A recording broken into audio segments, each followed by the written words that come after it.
All right, thank you so much for logging on to statechamps.tv. You could be checking it out on Facebook or Twitter. This is the online version of The Buzz, the OT with Markowski. My name is Lauren Plant, host of State Champs. Tom Markowski of the Detroit News, of course, providing the expert analysis. And what we are getting into today, we got a few topics. Of course, first off, track and field was last week. That was something that you were at. Of course, you saw highlights on State Champs. If you didn't check it out, you could check it out on the website. We'll make sure we put those Division I track and field highlights up there for you. But something we used to be really accustomed to seeing is maybe not dominance, but definitely a lot of great runners coming out of the PSL, and we're just not seeing that these days. What's going on? Well, I think a combination of things, and perhaps one of the things at the top is apathy. I think a lot of the kids in the city just aren't that interested in track. Now, granted, you're going to have a lot of athletes at Renaissance, at Cass Tech, and even at Mumford and King, but for the most part, you're not seeing the large groupings of athletes coming out to support their school. For instance, Pershing's boys track team, 2 athletes.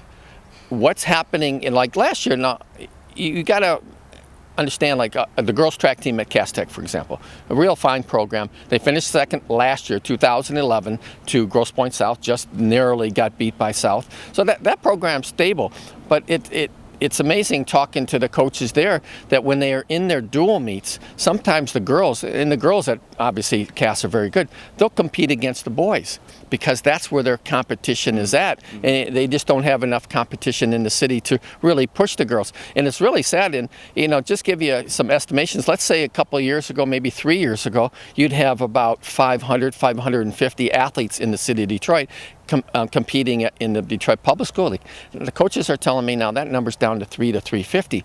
I mean, where are these kids going? Now, another reason is obviously the closing of the schools. Mm-hmm. You have a lot of kids, we talked about this in other sports, football, basketball, that they're going to charter schools in nearby communities. So it's really being depleted, but it's really sad because if you look at all these schools, there used to be really strong programs. Renaissance winning state titles, Mumford winning state titles. It's really sad. It's just a continuation of the demise of some of the athletic programs in the Detroit Public School League. Right. Let me ask you this, because this is more of a recent trend. We're seeing some of these top football players who choose to go and play in something like the All-American football game in San Antonio, Texas, the Army All-American game. I know, for instance, Terry Richardson, who was a big track star. He would have loved, now this would have been this season. Right. He would have loved to have competed in track, but he was not allowed to because he participated in that All-Star game. Dior Mathis was a similar case a few years ago. So do you see now that these guys maybe are choosing to play in these All-Star showcases, which then cancel us out track? Well, I think that's a small percentage, Lauren. That's a good point, but those are premier athletes, which would definitely help their programs. I think what more of an effect on it, talk about other athletic events, is the 7-on-7 for football. Mm-hmm. Now, if you're a football player, is it better for you to run track for your school and to, compete and really socialize? I'm a big proponent of track as being a really good social sporting event for youngsters, teenagers to intermingle with other, people their age. But I think a lot of times you'll have, whether it's the parents, whether it's the coaches, whether it's just the athletes themselves, they're deciding that 7-on-7 football is much more important than competing in track or any other spring sport like baseball and softball. Right. Okay. Well, those are just a few examples.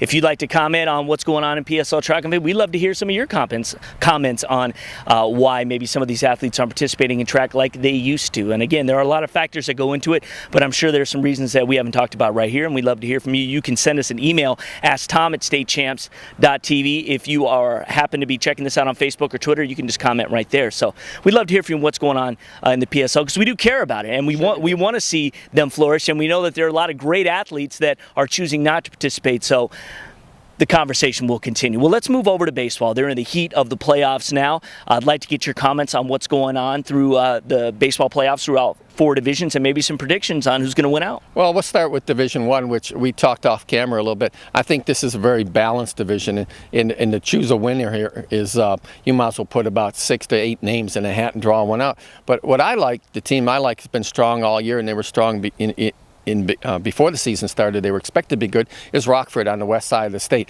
I like their draw. They're not going to really be, I think once they get past their regional, they should have a fairly easy time in the quarterfinals. So their draw is really suited up for them. But other ones you have to watch out for is Heartland has a shot in D1, and I look for their quarterfinal game to be really just an average team, because they're going to play the winner of the Lance Cruz North District, or excuse me, regional, which would be De La Salle, Utica Ford, Anchor Bay, or Lance Cruz.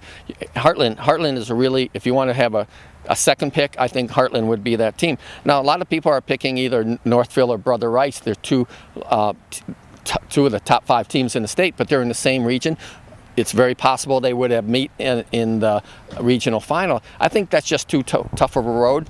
And granted, the winner of that will probably play Portage Central in the quarterfinals on Tuesday. So I think their road is really tough, so I'm not going to take either one of those. So I like Rockford to win Division I. Now in Division II, I got to go with Grand Rapids Christian. They were 28-4 going into the regional play, and they've been strong all season. If you like a local team, I look for Trenton to get out of their regional and play St. Joe, a real good St. Joe team in the quarterfinals. That could be a toss-up game.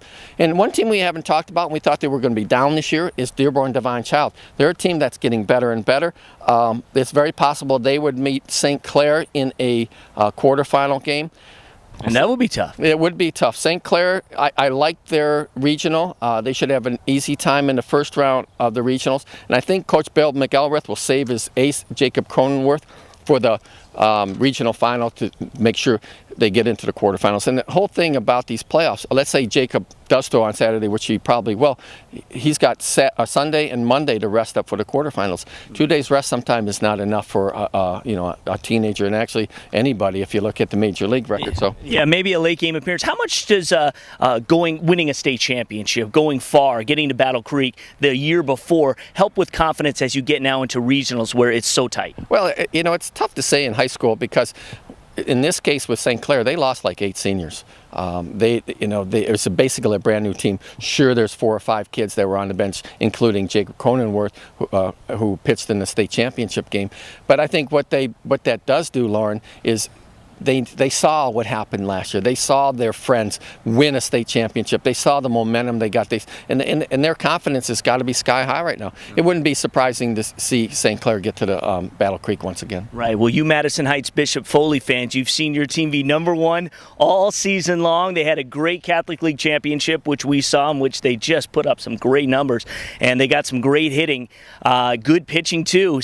But you feel that the stumble for them might be in the finale. I do like Lansing Catholic to win this all. I see Bishop Foley playing Shepherd in the semifinals. It's going to be a tough game. Shepherd's a very strong program, has been a strong Division III program for the last 10 years or so. I think that might take too much out of them. I mean, Foley's going to have to win that game. They're going to have to throw their ace. So I think that's going to be too much for them, and I look for Lansing Catholic out of the other bracket to win the state title. All right, well, the other local team that has been dominating all season long, and we do not see them falling off the table, and that's Grosse Pointe Woods University Liggett. Yeah, I think Dan Samini's team repeats this year. They have the really easy road to the state championship game. Well, they'll probably play either Beale City or Decatur. I'm looking for Decatur to win that semifinal. They already beat Beale City in a tournament a couple weeks ago. And I think that'll be a good matchup with Decatur against University Liggett. But, Dan Samini's team's tough. And, hey, when this is said and done, this is a young team. He only has 2 seniors on the team. One that just, Alex Darr is the really star of the team.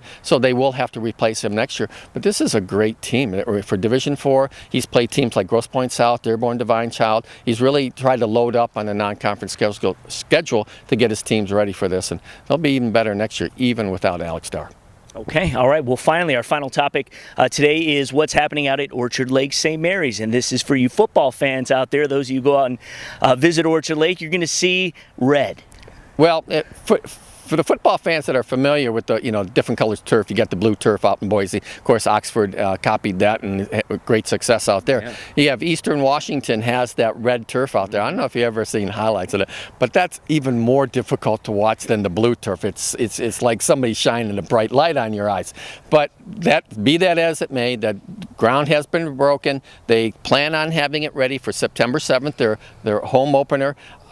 Hey, go for it. George Porritt, the AD and football coach and basketball coach, says they're fired up. So, but I kidded George. I said, George, you know, everybody else in that Central Division is happy to see you put that red turf down. He said, what do you mean, Tom?